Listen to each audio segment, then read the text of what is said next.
wild, but this is what we're after. This is what we're doing all this work for here. Wow. And each of these little lumps that you can see is going to be a seed, cacao seed. That's where your chocolate's coming from. And it's surrounded by this white fruit here, this white fleshy fruit. Has anyone tried it? Yep. Yeah, it's really Sweet. good, right? Yeah, it's very sweet. What would you describe it as? Anything like comparable, the taste? I would say lychee or mangosteen, but even that's not quite right. Right.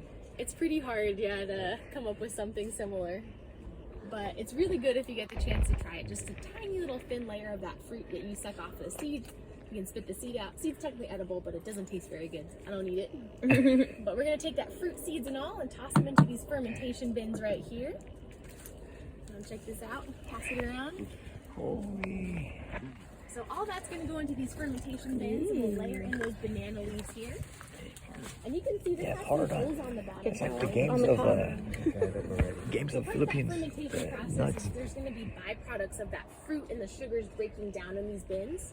So that liquid is going to drain out of the bottom of our fermentation bins. So we'll let it sit in there for 2 weeks to fully ferment.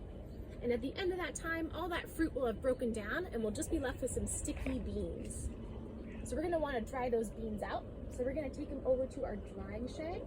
It's basically just big old screens and we'll spread them out on a single layer on there.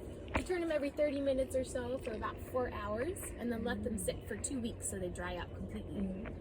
And at the end of that time, we're left with fully fermented cacao beans that look like this. So this is what heads back to our factory for processing.